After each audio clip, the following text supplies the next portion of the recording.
Ghost of Spirit Bear by Ben Mikaelsen. Chapter 4. Cole and Peter circled quickly down the steps, floor after floor, until they reached the lobby. Peter headed straight for the broken doors, but Cole stopped him with a loud whisper. "Hey Peter, look!" A grocery cart piled high with junk was parked in the hallway. "Isn't that the cart the old homeless guy was pushing?" Peter whispered. "It wasn't here when we came in," Cole said. "He must live in the basement." "I told you I heard something." Both boys rushed from the building and across the overgrown lawn toward the street. "Forget the bowling balls," Cole said. "Do you think he lives there?" Peter asked, hobbling. "Probably where he stores his victims." "Quit it, I'm being serious." When they reached a stoplight and paused to catch their breaths, Peter said, "Cole, maybe that old guy is scared of us too." "We haven't done anything to him." "He hasn't hurt us either." "I wonder what happened to make him homeless." "Who knows? What happened to make Keith a bully?" Cole said. "If we run into those guys again, you should just run," Peter said. "Then only one of us gets beat up." "That's dumb," Cole said sharply. "We're friends, aren't we?" Peter scratched his chin in thought and then broke into a smile. "I think I have a secret weapon." "It's not a gun or a knife, is it?" Cole asked.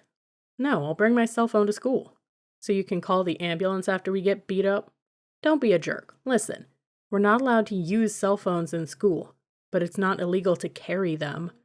I'll get the principal's number somewhere, then I'll program it in, so all I have to do is push the send button and it will dial automatically. I won't even have to take the phone out of my pocket. I have one of those little microphones that'll clip inside my shirt. If we get attacked, I'll reach in my pocket and push the button. The principal will hear everything that happens." "I don't think it'll work," Cole said. "You have a better idea?" Cole had to admit that he didn't. Wednesday morning, Cole struggled with his thoughts and emotions as he sat in the freezer. What if his time on the island had been a waste? Every day, his anger seemed to come back stronger. What if he was nothing more than a big screw-up? Peter stood and opened the freezer door. "I'm about done," he said casually, trying not to show his shivering. Cole followed him out. Betty was whistling merrily as they walked from the back of the grocery store. She waved to them. "So are you both happy now?" she called. "It's not something that happens overnight," Cole said, irritated by her cheerfulness. Peter seemed annoyed too. "How come you're always happy?" he asked suddenly, stopping at the counter. "You must not have much bad stuff in your life." Betty allowed a sad smile. "I've had plenty of bad things in my life," she said. "I'm not always happy. But would it make things better if I let myself get down all the time?" Cole walked to the counter beside Peter. "It's not that easy. You can't just decide not to be mad." "Says who?" she asked. "I spent more than a year on an island figuring out how not to be mad all the time." "Maybe you're a slow learner," she kidded with an easy laugh. "Mostly I sort things out raising my plants. Ever tried growing orchids?" The boys shook their heads. "I suspect there's really only one way to find happiness." "What's that?" Peter asked. "You have to want to be happy. Some people don't." Because they were in different classes, Cole didn't see Peter again until after school. "The secret weapon is locked and loaded," Peter announced when they met. He patted the cell phone in his pocket and opened a button to show off the little microphone hidden inside his shirt.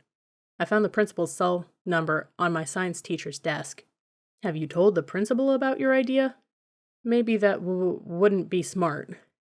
Cole smiled. The idea was crazy, but at least it gave Peter a sense of confidence. As they left the school grounds together, they passed the bulldog statue. "I hate that thing," Cole said. Peter agreed. "Everywhere you look at school, there's a picture of that ugly mutt." "Hey, I've been thinking," Peter continued. "You're right. It's not smart dropping the bowling balls. It's going to get us in trouble if we get caught. Besides, I'm kind of spooked by that old guy, too." Cole nodded as they walked. What if the bowling ball hit him? He could really get hurt. Hurt? It would kill him," Peter exclaimed. "He would look like roadkill, like he'd been run over by a semi. It would crush his skull like a smashed watermelon. All his brains would—" Okay, I get the picture," Cole said. "So, do you have to head home right away?" "Not if I call my mom. Why?" "Maybe we could just hang out." Peter smiled. "Maybe we can try being invisible." After Peter called his mother, they walked aimlessly for several blocks. Both were in their own worlds, lost in thought. Then suddenly they heard footsteps and turned. Keith and his friends had crept up behind them. "Hey, bear bait," Keith said, a cocky smirk on his face. "Are you two deaf?" Cole wanted to kick himself for not paying attention. "Time for the secret weapon." Peter whispered, sliding his hand inside the pocket of his baggy pants to activate the cell phone. What did you say, Gimp? Asked Keith. Peter spoke loudly, his words slow and deliberate. I asked what you're going to do with us now that you got us 2 blocks away from school. We're going to do what we should have done yesterday, Keith mocked. What have we done to you guys? Cole asked, but he knew they didn't need a reason. He had never needed a reason himself when he used to beat kids up. He knew exactly how Keith and his friends thought, and it scared him. Maybe I don't like you, said Alex, a skinny blonde kid from Cole's math class. Cole glanced around. Peter saying they were 2 blocks away from the school didn't help the principal much if she was listening.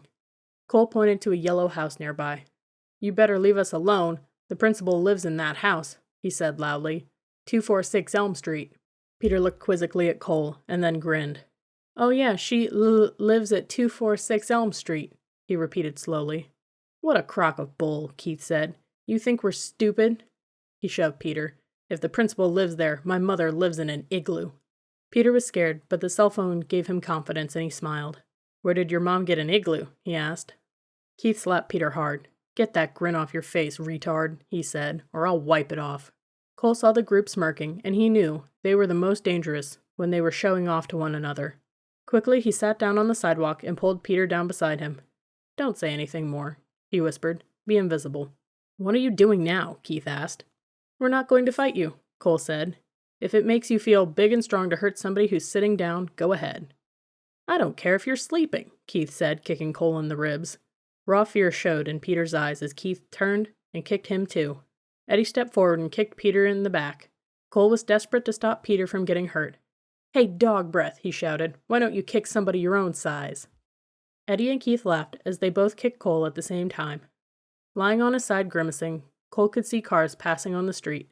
Drivers turned to look, but none stopped to help. Another hard kick in the chest took Cole's breath away. Then he heard Peter grunt from being kicked again. Cole looked up at Keith. 5 against 2 isn't exactly fighting like a man. Okay, then get up and fight just me, Keith said. Yeah, right, Cole said. And if I whoop you, your friends are going to just sit back and watch? I don't think so. I'm not that stupid. You sure talk a lot for somebody who is getting his butt kicked. Keith kicked Cole again. Suddenly, a blue station wagon swerved to a stop beside the curb, and Miss Kennedy stepped out. The group started to run. Stop or I'll call the police, the principal shouted. I recognize every one of you. Line up now.